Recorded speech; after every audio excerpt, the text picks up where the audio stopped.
was really just a full breakdown, you know, everything you need to learn, basically the A to Z. From where to start, exactly what to do, how to do it, all the systems, the programs. The resources and things that were given throughout the training was just phenomenal.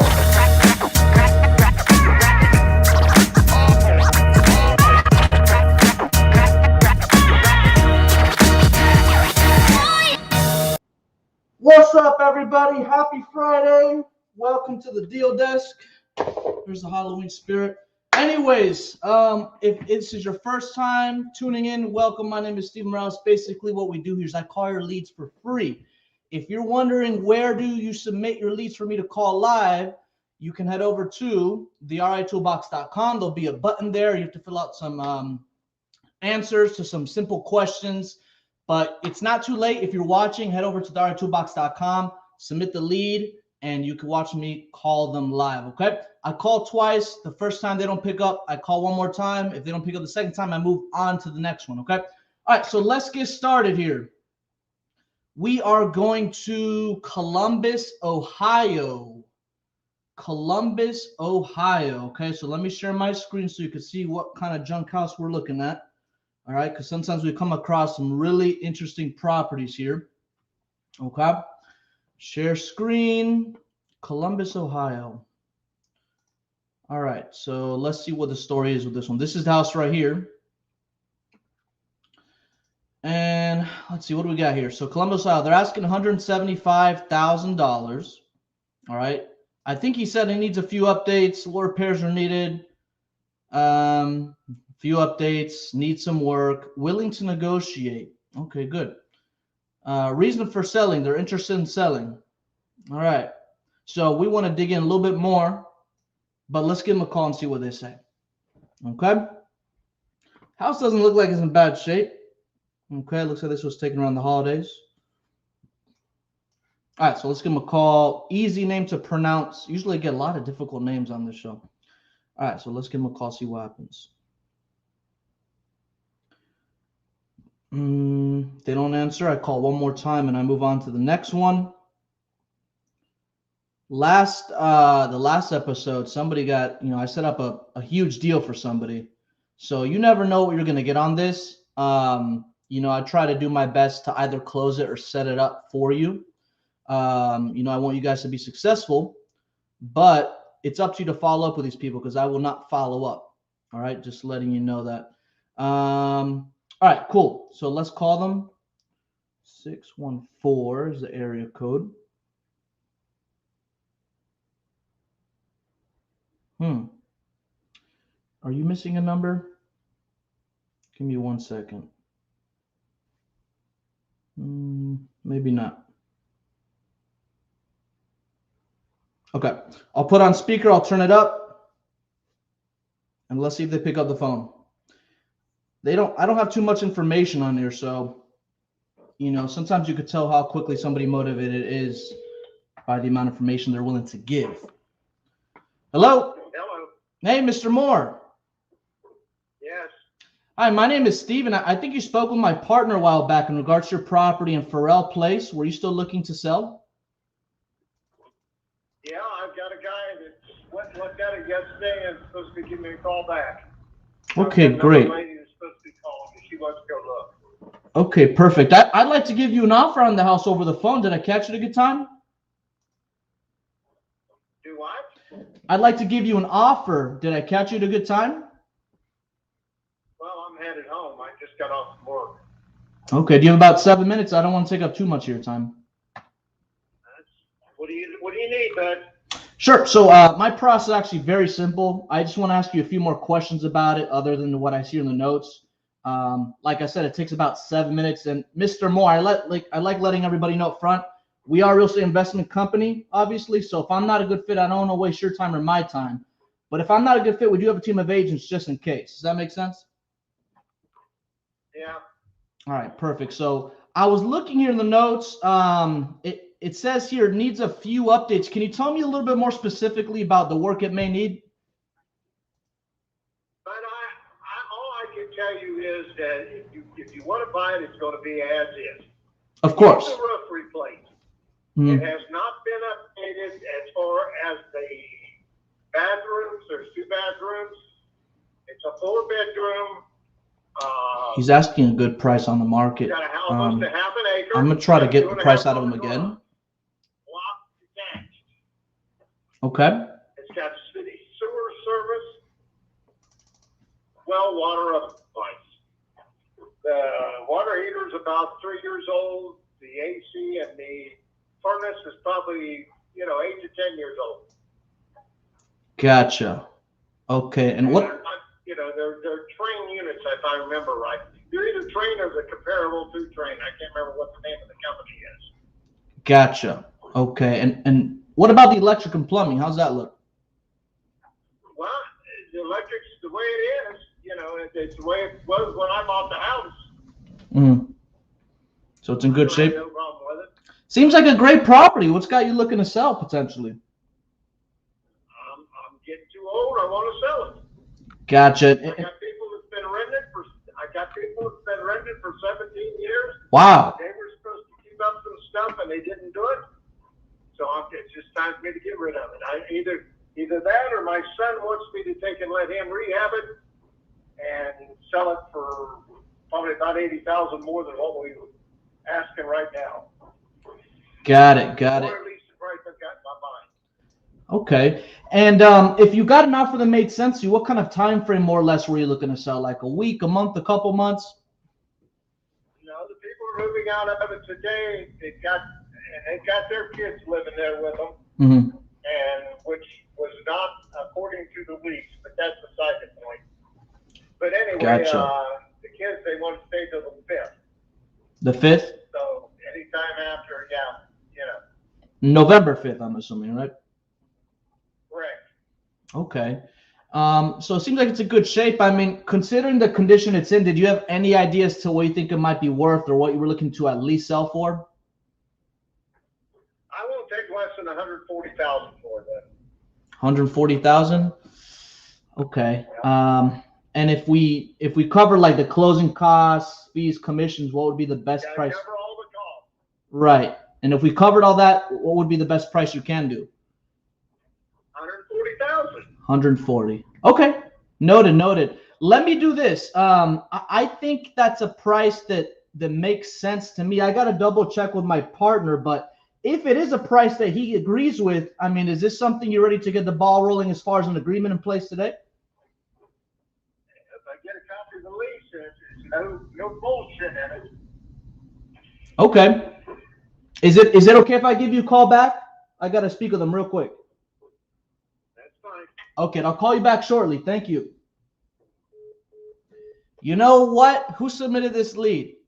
Because notice the guy went from 175, and this is why it's so important. By the way, I see a cash comp at 161. He wants 141. I think we have a $21,000 deal. This is a very good comparable. Actually, it's a very conservative comparable. But check us out. This is the key this is the takeaway that I want you to know. This is exactly what happened. Okay, what I asked him is, even if I knew his asking price, because the thing is, I typically, and I usually don't most of the time, 90% of the time, I don't bring up, if you noted or they put here asking price, I always repeat that question. Okay, I don't like to say, oh, it looks like here you're looking to get 175 for it. Some people may start lower. And this is why it's so important that when you talk negotiations, when it comes to the price wise, you have to separate their opinion of value than the least they're willing to take. You know what I'm saying? So what I like to say is, hey, considering the condition it's in, did you have any idea as to what you think the property might be worth or what you were looking to at least sell for? That's two different things, guys. You know what I'm saying? What is it worth? What's the least I'll take for it? The guy dropped from 175 to 140. There is a cash comp for 161. I don't want to jump on it. Okay? I don't want to jump on it. If you jump on it, it seems fast, whatever. The guy's driving home, but he agreed, okay, to 140. And if it's a good deal or bad deal, you got to negotiate more. Hey, if we cover the closing costs, fees, commissions, what is the best price you can do? The guy's pretty firm at 140. which that's great. Again, you don't want to jump on it. Now, the reason I hung up on him, I told him I'd call him back, is because I call this marination mode. You want to create urgency. The guy said he was driving home. He sounded a little bit busy, so we don't want to say, oh, yeah, I'm going to send you a contract. You know, I personally don't like sending out contracts unless they're in front of the phone. That's just me. Your conversion rate will skyrocket if they're in front of the phone. So this is what I'm going to do. I'm going to call the guy back. Who submitted this lead? Hold on a second. I'm about to alley-oop this to you, okay? Hopefully you're watching. I'm sorry if I mispronounced your name. Dejabril? If you're watching, this is a deal. The guy was asking 175. He went down to 140. He's firm. You could sell this for 160, okay? You could sell this for 160 all day. And it's actually, the house doesn't look that bad, okay? You said it needs a new roof, blah, blah, blah. But there's been people in there for 17 years. He wants to make sure they're taken care of. So check this out. All right, I'm going to call him back, and I'm going to assume the close. Hey, the great news is my partner agreed to that price. The next step is we're going to email you over an agreement so we can review together what's the best email for you, okay? And if he gives it to me, I'll mute it. If he is not available, okay, if he's not available, I'm not going to push to close it. What I'll do is say, hey, you're not available, no problem. What's a better time my partner can give you a call back today or tomorrow? Okay, well, we want to do it ASAP, so I'm just going to say today. So it's up to whoever submitted this lead to call the person back. Now, I'm going to attempt to close them, but I'm not going to push if they're unavailable. That's that used car salesman, technique where it gets pushing, which is not my style. But let's get to it here. Look, see, first lead, it's a deal, money high style, Halloween weekend. Okay, so let's call them back. I do this with every single deal. If it's a deal, I don't send them the contract right away.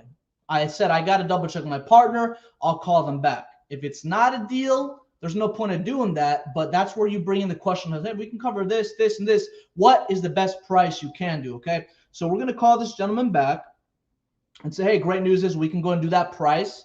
The next step is we're going to email you over an agreement. What's the best email for you? Okay, I'm going to take it off speaker, obviously. I'm going to put it here in the notes. And then whoever submitted this lead, I'm going to call you. Or if you're watching, it's going to be up to you to call that person back. The deal's ready. All right, so let me see if I can get the gentleman to commit. If he's driving home, I mean, he's not going to be able to get in front of a computer, right?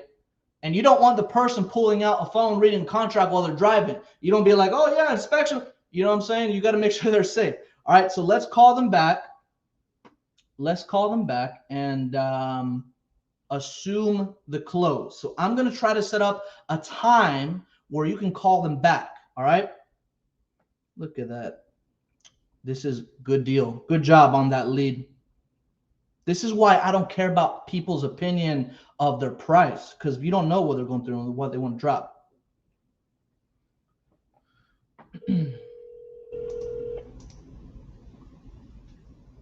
Put on speaker. It's all the way up, so.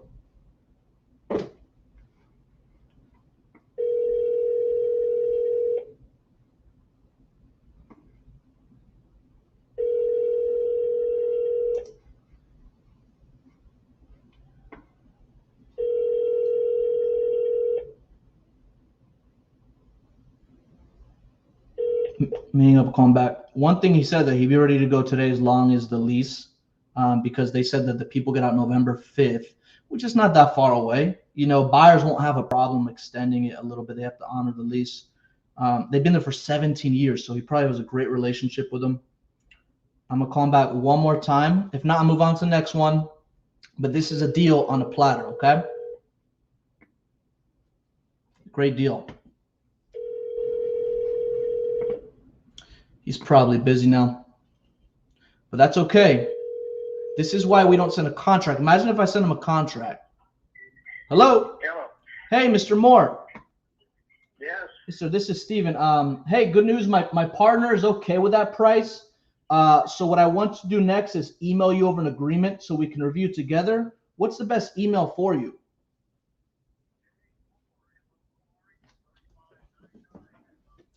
Oh, hold on. Can you repeat that one more time, please? Uh-huh. Yes, sir. Okay.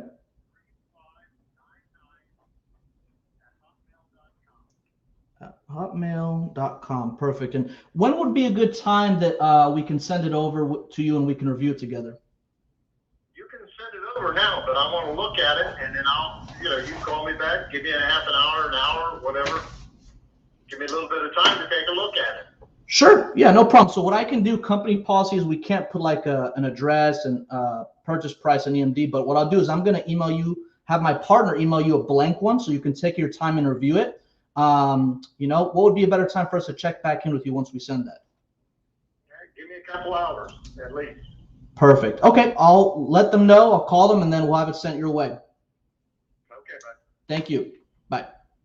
Bye-bye. Ladies and gentlemen, where's this thing at? Hold on a second. Here we go.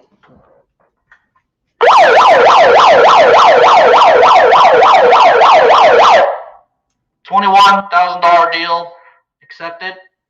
Whoever submitted the lead, you have a deal waiting for you in about 2 hours, okay? In about 2 hours. That's how it's done. Now, another takeaway. This is a great deal. Another takeaway.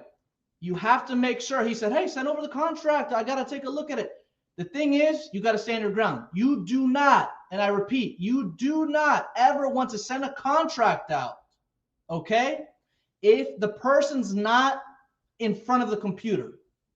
Now, if they want to look at it, notice what I said. Hey, I have no problem doing that. Company policies, we can't send out agreements with an address, purchase price, EMD, unless ready. However, what I can do is I'll have my partner email you a blank agreement, all the same terms. You could take your time and review that.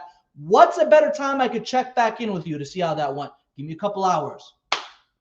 That's how it is, okay? So if you submitted that lead, you need to email the person a blank agreement. Do not put a name. Do not put a purchase price. Do not put an EMD. Don't put any numbers or any of that stuff. And the reason I do this, guys, for those of you that may not notice, is the reason I do this is because I don't want people shopping the price around. I don't want them showing other agents, other realtors, other investors, other friends and family. Oh, Bob, you're selling this house too low. Sue the realtor can list it for much higher. Yeah, you can, but you might have repairs, cover closing costs, might be on your side, financing. There's always pros and cons. Either he wants top dollar or quick sale. That's it, okay? So you're going to email them a blank agreement. Great start till today. If you're watching this, screenshot, retag, repost. I will repost you as well. Share with people that you think this might be beneficial for, okay? So this is a great start so far, okay? I love it. Columbus, Ohio, $21,000 deal right off the bat. The guy wanted 175. He went down to 140. He committed to moving forward today. He wanted an agreement. We said, no way, Jose. We're going to email you a blank agreement. And we also said, what's a better time check back in with you today? He said 2 hours. Done. I just alley-ooped and served on a silver platter this deal for you, okay? Let's keep it going. Let's keep it going. Come on. If you guys have leads, head over to the reitoolbox.com. The reitoolbox.com. Submit your lead. I will call it live. If I don't get to it today, I'll get to it next Friday, okay? Because there's a lot of them. All right. Bam. That's what I'm talking about right here. Welcome to episode 55 of the Deal Desk. If you have any questions, comments, concerns, feedback, go ahead and drop in the comment section. I will do my best to answer them in between the calls, all right? All right, so let's keep it going. We just did a money heist on the first call, ladies and gentlemen. Let's keep it going here. All right, so where's the next one at? Let's see. So we called this one. I want to make sure we don't call them back. Let's see. The next one is in Minnesota. So I'm going to copy and paste this, show you what we're looking at here in Minnesota, and we're going to keep it going on episode 55. Okay. So another thing I want to point out is if somebody has had tenants for 17 years, they want to make sure that those tenants are taken care of. Okay. They don't like rushing that process. They want to make sure they're taken care of. In most cases, they're going to want you to honor their lease that they have in place. Okay. Oh, I called this lead before. I don't think they answered. It looks like you resubmitted. Good job. So this person resubmitted this lead. Okay. And by the way, for those of you wondering what I'm calling from my Google Voice. The area code does not match where I'm calling most of the calls, unless you are in the Tampa area your lead is, okay? Just in case you are wondering where it's coming from. All right, so let's see. Oh, by the way, before I call this next lead, for those of you that know about the Closers Olympics, if you don't know about Closers Olympics, it's basically a competition with some of the best closers in the country making live calls, okay? You can head over to get tickets. It's a virtual event. Head over to get tickets. Go to my Instagram, click the link in my bio, or you can go to the ritoolbox.com as well. All right, so this lead, I've been calling this lead for a while. I guess they haven't been picking up. You keep submitting it. That's completely fine. Nothing wrong with that. We're going to keep calling them. All right. So you may have noticed this from last week. It's such a weird house. Like look at all the other houses in the area. You know what I'm saying? And then like you got this, not really an eyesore, but like what is this? I don't know. This was built kind of funky. I mean, you got two windows here. Like I don't know who made this, and this isn't new construction. This was built like this. So I don't know what's going on. Maybe they were drunk when they made it or whatever. But let's give them a call. So just to recap, they're asking between, looks like you have your 150 or 140 to 150. He wants to do the renovation, needs some work. He has, oh, this is the guy with the $17,000 worth of material. I was driving him in a medical taxi. What? You submitted this lead after you drove in a medical taxi? I told him my partner is going to follow up, moving out of state. I don't know if that's a typo, but that's some serious rapport if you were driving that person in a medical taxi, if that's your occupation. Okay, so let's give him a call, see if they pick up this time. Very interesting. All right, so let me dial.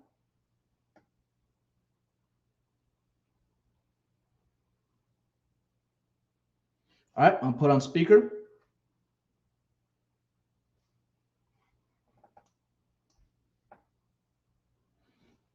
Oh, usually I like ringing this thing too. This is the infamous money bell. Ring for money. I like ringing that too. Let's see if this guy picks up the phone, the medical taxi gentleman.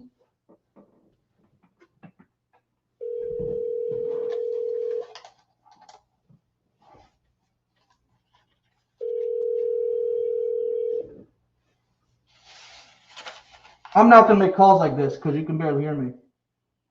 Hello, this is Dave. Let's call him one more time, see if he picks up. Okay. Bada bing, bada boom. Just because I'm calling these people back doesn't mean that you shouldn't follow up with them. It's up to you to follow up with these leads.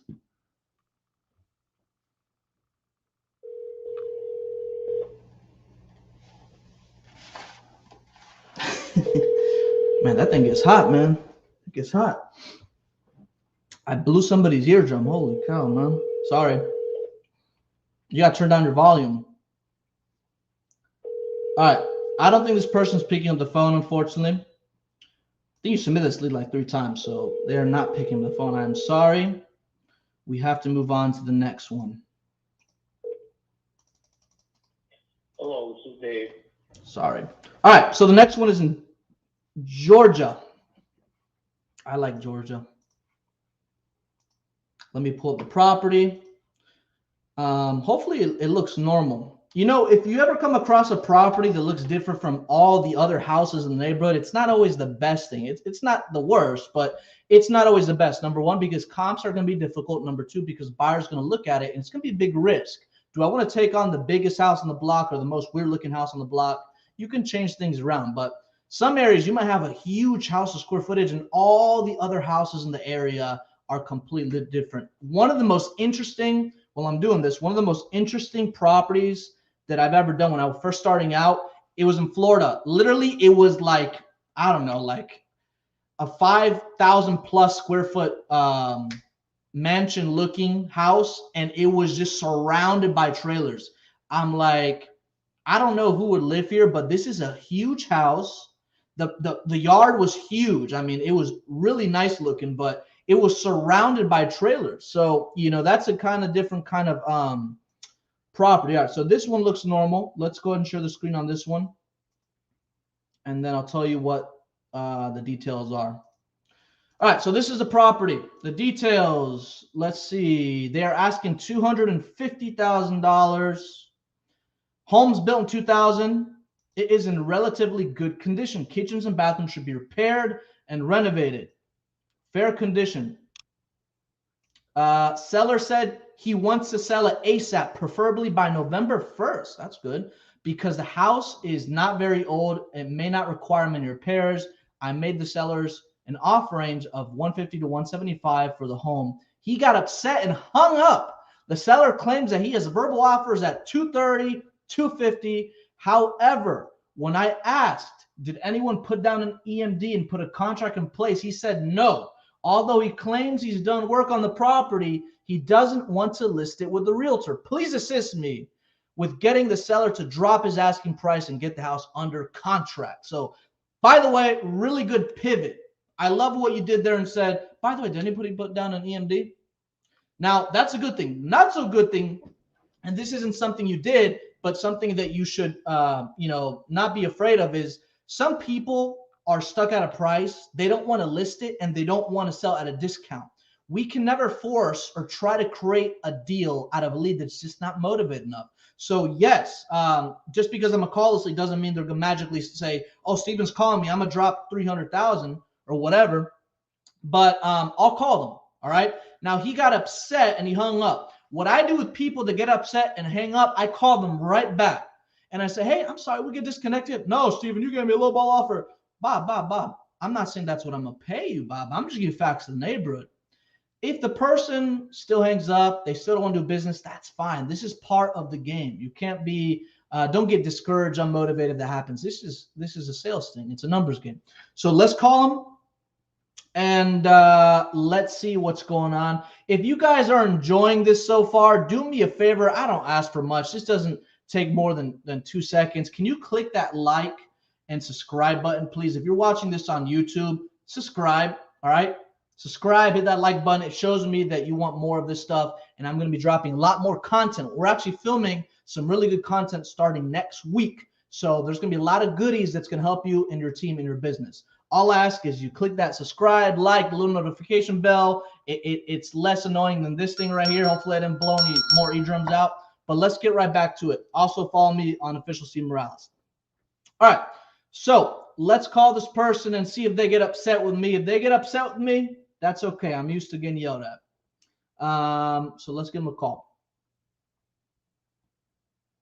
Don't ever be afraid of people yelling at you. Don't ever be afraid of calling them right back. You know, the worst thing they can do is get upset. All right. And it's, rejection is just part of this game. You have to learn how to embrace rejection, but don't ever try to squeeze a deal out of a lead that's just not motivated. You're going to be spinning wheels, wasting your time. All right. So let's call this person. 404. Let me make sure I dial the right number. Okay.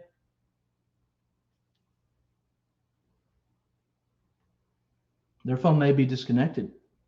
Maybe they changed phone numbers. Let's call them again. 404. Yep. It goes straight to voicemail, unfortunately, so I cannot attempt to call this lead. Well, I did attempt, but I can't get them an answer, okay? All right. If you guys have questions, keep dropping them in chat, all right? Let's answer some questions, actually, right now. Let's see. Good afternoon, good morning. Whose lead is that? Somebody just got a deal on silver platter. These streams are gold mine. Thank you. Let's see. Do you get a contract from lawyer or can use the contracts on PropStream? I don't think PropStream provides contracts. You can get a contract from a real estate attorney, okay? There's a lot of free contracts on there, but I highly encourage you to consult with a local real estate attorney and make sure that it follows your local laws, okay? So we're going to get contract for properties in New York. Real estate attorney as well. I believe that's a state where it has to be attorney to attorney when it comes to the closing. Let's see. How do I lower my advertising costs like text and skip tracing? I'll show you exactly how you can lower your advertising costs if you're looking for text and skip tracing, okay?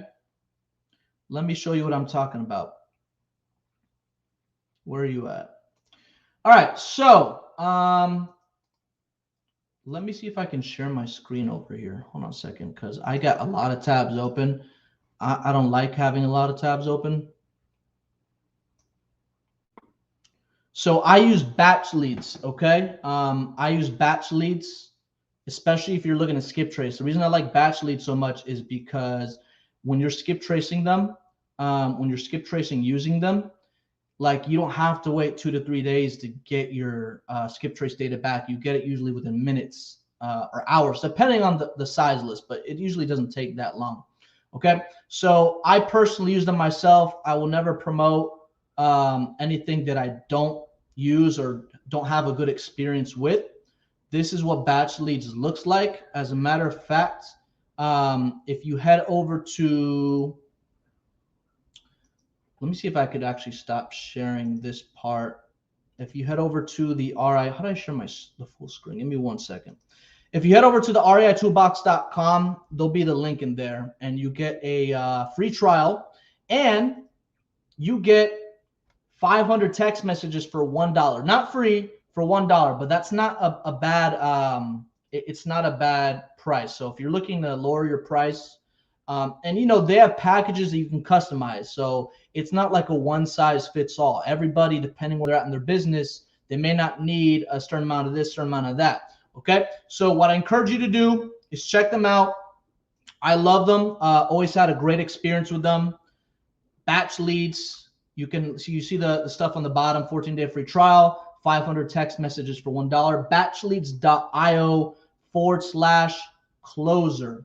Okay, that's my best advice to you. All right, I'll only promote stuff that I personally use and I have good success in. I will never, you know, a lot of companies ask me, hey, can you promote this on this and this? And I don't use them. So I politely decline. You know, I'm happy with batch leads. That's all I got to say. So try them out. Okay. What else we got?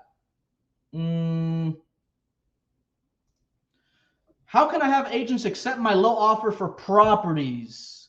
Well, that really comes down to how motivated is their seller, right? I believe whether the property is listed or not or whatever, you should make offers on everything. We don't know how motivated the person is. Now, the market right now is very competitive, especially on the MLS. Okay, there'll be tons of offers. Some people get over asking, all right, like crazy prices. So I like to target direct to seller off market properties. If you're ever working with an agent and they're representing the seller because for whatever reason the seller feels more comfortable, that's fine. Always make an offer no matter what. Can you control if they accept or not? Probably not. What I will tell you is stuff that separates you from the rest of these other people is, you know, put in there, I can cover the closing costs, fees, commissions, put in an EMD, I can close in time frame that works best for you. You got to get creative. Some of you guys may have seen or heard on my Instagram about the 6-figure deal I closed, and that was by far the hardest wholesale deal I've ever done in my career, but it was the most rewarding. But the way I separated myself is we actually paid, we covered for the moving expenses. Now you can do that up front, or you can have the seller pay that and have them reimbursed. And you can put all this stuff on the contract. We also helped with relocation. We also helped with therapy sessions. There's a lot that went in that deal. But sometimes you got to separate yourself from all these other investors with those little details. Some sellers don't care about price. Some sellers care about speed and convenience, okay? So try to figure out, speak with the agent, what would it take, right? What is more important to the seller, top dollar or quick sell? These are questions you have to ask to understand the seller more, okay? And by law, the seller or the agent has to represent your offer, has to give them an offer, okay? So that's my best advice. Let's call the next one. Keep the questions coming in, guys. I'll do my best to answer them in between calls. But at the same time, I want to make sure that I make these calls on leads that you submit. Okay. All right. So the next one, what do we got? So I called this person, whoever's lead that is on Field View, Mr. Etheridge. His phone seems like it's disconnected. So you might want to skip trace the person, see if you can get an alternative phone number. So somebody put here 2 properties with the same name. Thank you for doing that. This is in Michigan. So let's head over to Michigan and call this person. Okay. And while I'm pulling this information up, when you're working with agents, some sellers prefer that you work with their agent, but you don't want to change anything. Make sure that you have the leverage. Make sure that you do your best to make sure that you're using your contract. Okay? There's a lot of make sure's and ifs, but make sure that you're using your contract. Okay? If the seller wants you to use the agent's contract, if it's a do or die kind of thing, you have to make sure that it's assignable if you plan on wholesaling it. There's an inspection period, okay? And that's pretty much it. And obviously the EMD, which typically you can, make due upon inspection. But basically make sure it's assignable and has an inspection period. If those 2 things check out, everything else should be okay. All right, so this street view is not coming up, so I'll just read you the story, and we're just going to call them. They want $45,000 cash.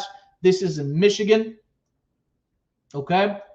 It's occupied now, but needs paint, flooring, bath vanity, and some odds and ends.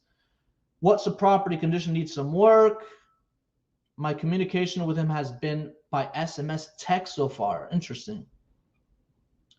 Reason for selling. I sent him a text on one of his properties. He said it's currently being redone, but he has another that needs some work at a specific address, which I'm not going to say, that I may want to sell as is. If someone offered $45,000 cash, I would sell it as is, or else I'll put some work into it, sell by spring. It's occupied now, but needs paint, flooring, all that stuff. All right, so let's give him a call. Doesn't sound too motivated, but he's open to an offer. Now, while I dial this person, you guys do want to make sure that if you're communicating to somebody via text, try to get them on the phone ASAP. Some people, surprisingly, they don't want to get on the phone. They rather do the whole thing on text. I've actually closed a couple of deals throughout my career only by text, literally copy and pasting the script, overcoming objections over text. But some people actually prefer that, believe it or not. It's just kind of funny to think about, like somebody that's selling their house to somebody they've never met. It requires a good amount of rapport, space. You don't want to be, forceful. So let's see if I can call them. I'm not going to text them. Okay, we'd be here all day, and I don't text any of these leads. I call them, and I move on to the next one. So I'll call them twice. All right. Let me run the comps while this is going on. Unfortunately, there's no street view, by the way. This looks like a very rural area. Maybe Google don't like going those areas.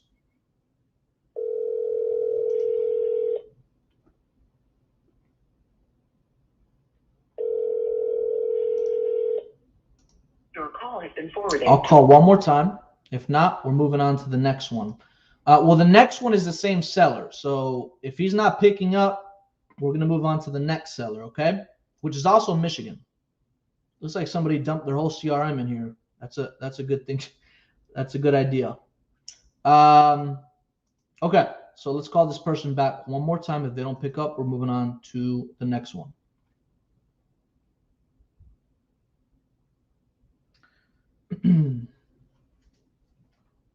Call, speaker. All right, place it here.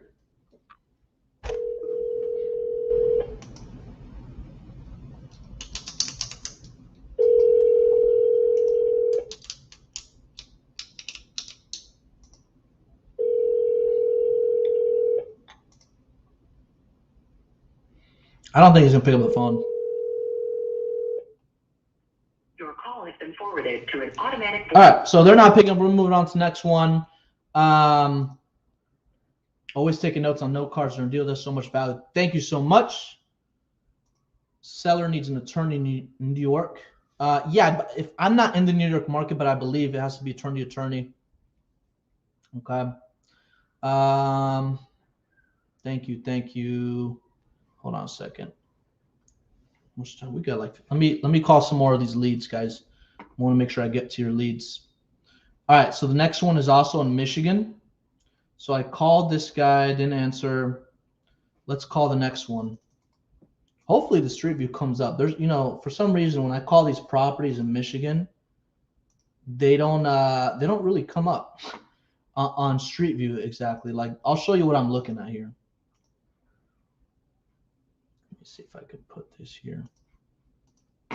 Actually, I can't even show you that. It's just literally like a map view. Let me put this here. Give me 1 second. So this is what I'm looking at. Can you guess where the house is here? If you can guess where the house is, I'll send you some money via Cash App. It's like Where's Waldo, but for real estate. All right, so let's call the next one. Asking price hasn't said yet. Okay, so before I get into this one, I want to make sure that you guys do your best to get an asking price. If somebody doesn't give an asking price, that's okay. You know, acquisitions team, whoever's calling the lead is responsible for getting that. If somebody never wants to give you a price, you have to at least try to get a reaction. And what I mean by that is don't give offers, anchor price, see how they react to it. Okay. So I don't think this property is even coming up, unfortunately.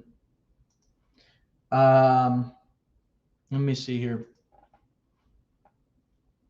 Hasn't many sections of the house. What repairs are needed? Many sections of the house. Looks like the house needs some work. Let me copy and paste this on Google and see if I can pull it up somehow. Sometimes if it doesn't even come up on, oh, here we go. Perfect. Yeah, this is out in another rural area. Typically, it's harder to comp these kinds of properties, and if they're out in the middle of nowhere, because there's not many comps to go by. Okay.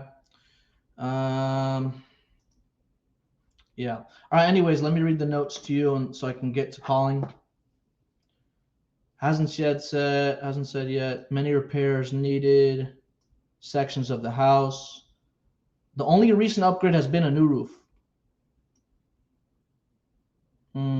He didn't provide a reason for selling. All right, let's call him. Doesn't sound too motivated, but you know, majority of the leads you're going to be talking to aren't motivated. That's just how the game is, okay? Oh, this is actually in the same city as the last person. Hold on a second. Why am I having such a hard time pulling this property up? Let's just call them. Forget about it. Let's just call them. I'm going to spend so much time looking for it if they don't pick up the phone. Let's call them first and see if they at least pick up the phone.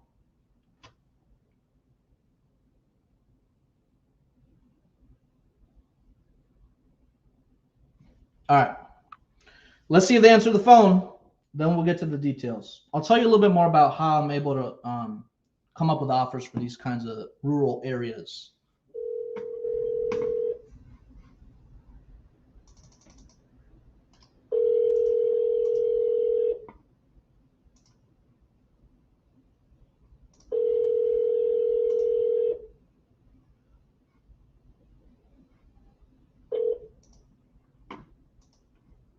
Hi, the person you're calling. Let's call back one more time.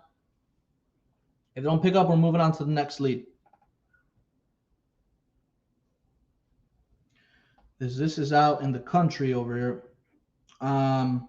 Properties that are out in the country are much harder to comp. And if there's no activities or no flips or no transactions, the chances of you selling that deal, finding a buyer, aren't very high. Typically, when you have properties in areas like this, I really like working with real estate agents because most of the time people that buy these properties are individuals, not investors. Okay. And when you're making offers and there's no comps, you have to be very conservative. So overly conservative, because remember, it's going to be hard to sell. Usually you take 50% of the Zestimate, and that's usually the top range. Hello?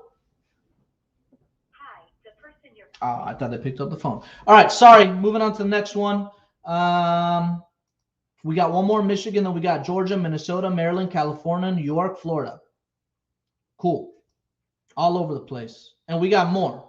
Keep bringing those leads in, guys. I'm calling them. But if they don't pick up, there's not much I can do. So I called this one. There's one more in Michigan. So let's call them first, okay, to see if they even pick up the phone before I start storytelling.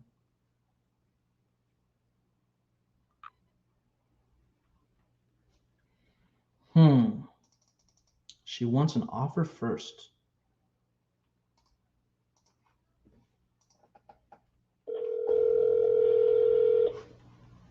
Hopefully you guys can hear that. Hello? Hi, Miss Willis. Yeah. Hi, my name is Steve, and I believe you spoke with my partner a while back in regards to your property on Evanston Avenue. Were you still looking to sell? I mean, I was just curious what the price would be. I'm not really looking to sell, but. Oh, okay. So you just was curious about what the offer would be, you said?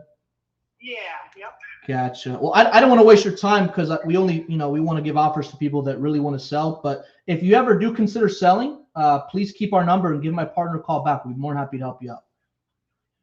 Well, I thought he was going to let me know, like a ballpark, what they would be able to offer. Oh, yeah. The information.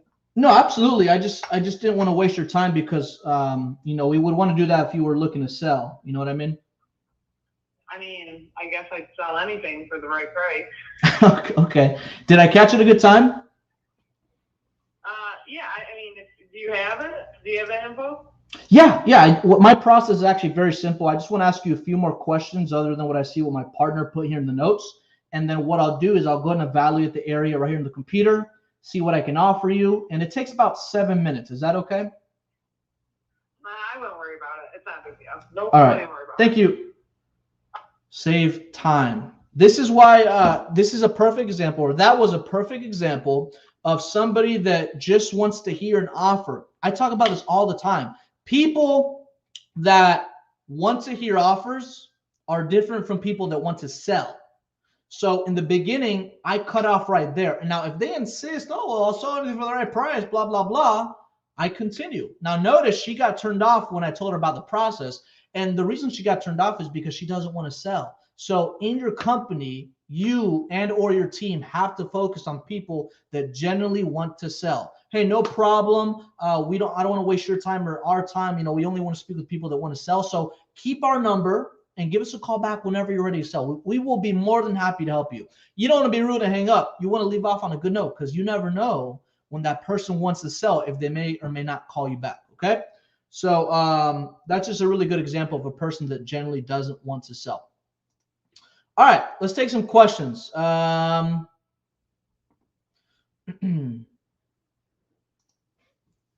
If you want to do a double close on a property, do I give the buyer a purchase and sale agreement, or it's like a double close is like you're using two purchase and sale agreements, and you're actually closing the property, whether you're using transactional funds or whatever. You actually own the property for a short amount of time. So no, you're not using assignment. You're using two purchase and sale agreements. Okay.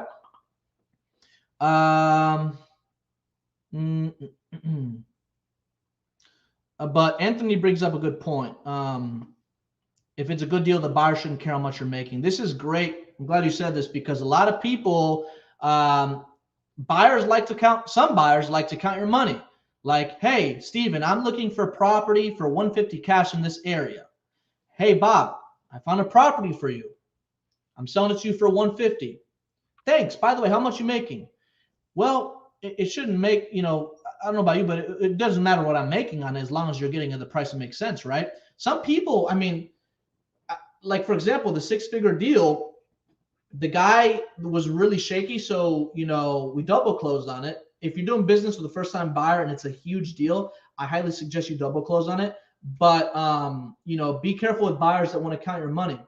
I could have gotten the property for $100,000 and sell it to $200,000 because Bob the builder wanted it for $200,000. But buyers that want to count your money, make sure that, what doesn't matter what I'm making. I don't count your money. Please don't count my money. Let's continue forward. If it's a first-time buyer or somebody that's kind of shaky, double close on it, okay? Would it be hard to dispose a property with a Section 8 tenant that has to be in the property for at least 1 more year? It really depends on the buyer. Section 8 properties have a lot of regulations that go along with it. It's not like you could just, kick them out. It's backed by the government. So you want to make sure that the buyer knows what they're doing. Okay. So I would say it's hard to dispo if the buyer makes it hard. Some buyers love Section 8. They don't care. All right. It really depends on the buyer. All right. Steven, do you have any transactional funding companies you can recommend using? Yes, I do. I have a plug for that. If you're interested, shoot me a DM on Instagram and I will introduce you to them. Okay. How much time? We got a little bit more time. So let's call more leads. Okay. Let's move on to Atlanta, Georgia. I'm gonna mark this lady as called. So whoever submitted that person, Miss Willis in Michigan, Evanston Avenue, excuse me. I wouldn't worry about even calling her back. You know, those people, you want them to call you back if they ever change their mind. Okay. So this one is in McDaniel. Let me see. Atlanta. Atlanta is a great market for those of you guys that are looking to do this virtually. Even if you live in Atlanta, Atlanta's a great market. Okay. All right, cool. So this person, they're asking $65,000. Okay. What repairs are needed? No. Oh, it's property condition, vacant lot. Perfect. So there's not really much to look at. Hold on a second. It says vacant lot. Reason for selling stated it is irrelevant. If interested, he's willing to sell. Doesn't sound too motivated. All right, so it says this is a lot, but it shows there's a house. So we're gonna confirm that. Maybe the city tore it down. We don't know. Let's give him a call. I'll show you what I'm looking at here in a second. You know, when it comes to vacant lots, it's important. You know, it's a different kind of conversation that you talk about. So when it comes to land, are there any structures or utilities attached to the lot? Septic utilities attached to the lot. Are there any structures on the piece of land itself, like storage? Some people like throwing junk on there. But these are all things that the cash buyer is going to want to know. So this is the property right here. Okay. There's a house on it, obviously. Hold on, this thing is all like, there we go. You can't really see it too well. Let me blow it up. I mean, obviously there's a house on it, but we're going to call them and figure out why it's a vacant lot. Let's see what's going on. They might be a little bit more motivated if that's the case. All right, let me smile and dial here. Give me 1 second.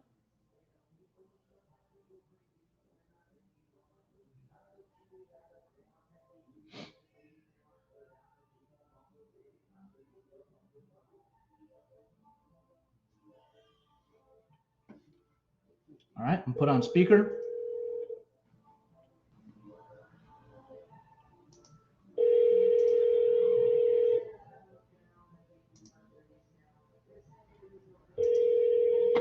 Usually if it says it's a vacant lot and there's a house on the pictures, something's going on, which might, you know, increase their chances of actually being motivated to sell.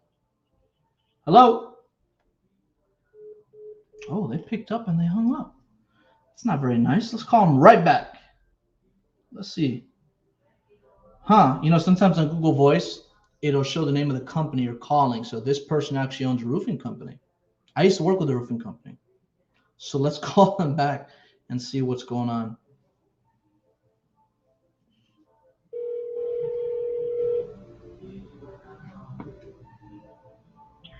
Hello, you have reached. Looks like he doesn't want to talk right now, unfortunately. So we're gonna move on to the next lead, okay? Let's see what we got here. So we are moving on to Minneapolis. Minneapolis, we always talk to some interesting sellers there. Why are my notifications? Okay. All right, perfect. So this person, it was on MLS for 182 days, and it's a failed listing. Thanks for putting that information because that is important. Okay. Fair condition, needs some work. I talked to him through text. It failed a couple of times. He hasn't given any specific. There's no asking price on here? No. Yeah, it's a failed listing. So I'm going to call it, obviously. But, you know, when it's a failed listing, you have to keep in mind that, you know, there's already been lots of eyeballs on it for the 182 days it was listed. You would have to get these properties much lower than what it was listed for because even if you get it under contract and you're trying to assign it or sell it, whatever, they're going to do their own due diligence. And if they see that it was listed, it's not going to make sense for them to pay the price that was listed for or a higher price. So make sure that when you're dealing with failed listings, most of the time you have to get them a lot lower than what they were listed for.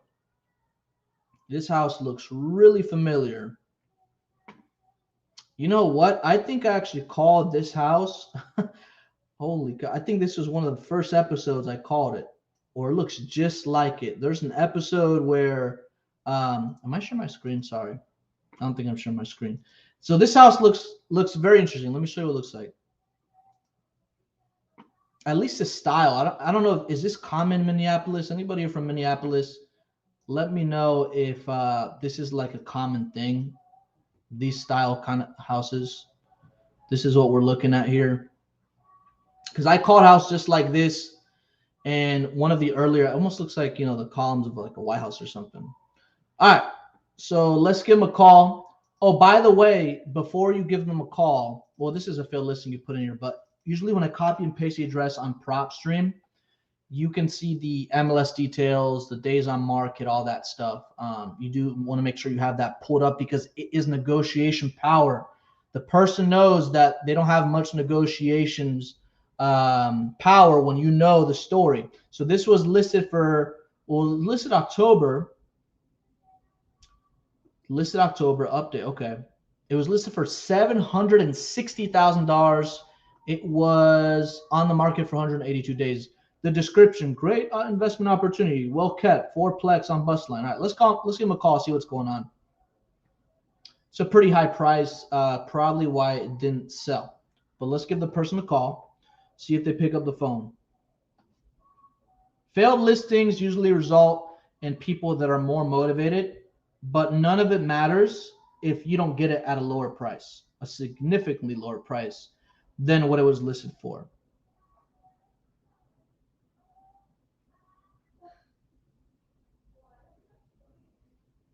All right, come on. Put on speaker. Okay. Let's see if they pick up the phone. Interesting house. Well, it's not really a house. It's a four-plex, according to the notes here. I'm running comps as soon as it rings.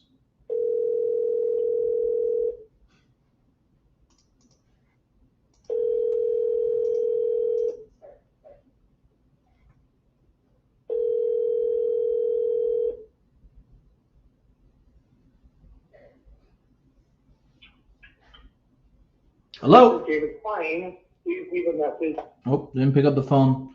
We're going to call again. Okay? I'll take a few more questions. If you guys drop any questions in there, I'll take a few more questions, and then we'll wrap it up because we're at time. But let me call this person back one more time. If you're just tuning in, make sure you watch the replay. The very first call was a deal.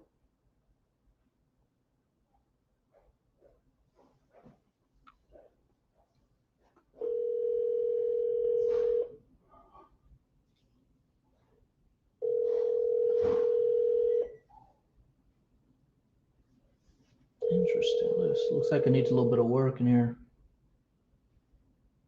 It's on the computer. This isn't a good sign either. It's next to a commercial property. Hello? This is David. One thing I was going to say, it says voicemail. He didn't answer. When it comes to residential type properties, if they are next to a commercial area, it's not always the sexiest thing. You know what I'm saying? Depends on the market and the buyer and all that stuff, but most people don't really like properties next to this. Just saying. Okay. I don't see any questions here. Really good episode today. Make sure you guys implement this stuff. You know what I'm saying? Implement this stuff. Show your team. Hey, watch the replays of Deal Desk. Okay. A lot of people use this for trainings. A lot of people binge watch this. Close some deals. Acquisitions is the most required skill set of this business. Sales, negotiations. Okay. Everything else can kind of fall in place. Plug and play. Marketing. You're in the right market. You pull the right lists. I mean, everybody pulls like more or less the same list and stuff like that. Selling the deals, easy if it's a deal. Acquisitions is by far the hardest thing to master. It can be learned though. Don't be afraid if you're brand new to this. I can't negotiate this or that. Yes, you can. By the way, before I go, guys, I'm having a master closer mastermind next month. Okay, it's gonna be the first month is gonna go very, very in depth in my whole acquisitions process from A to Z, from foundation to scripts to role play to overcoming objections to comps to building a team. Where do I find talent? How do I build talent? How do I pay talent? And how do I keep talent? Okay, so make sure you guys, if you're interested in that, shoot me a DM on Instagram. Okay, my Instagram, for those of you that don't have it, it's official Steven Morales. Okay, go over to official Steven Morales. Let me blow this up a little bit more. Official Steven Morales. Shoot me a DM and say, hey, I was watching Deal Desk. I want more information about the mastermind, and I'll give you the information. Okay, so hopefully you guys have a great weekend. Happy Halloween weekend. Trick or treat safely. Go get some deals. Okay, watch out for the zombies at the haunted houses. I will see you guys next time. Have a good weekend. Take care.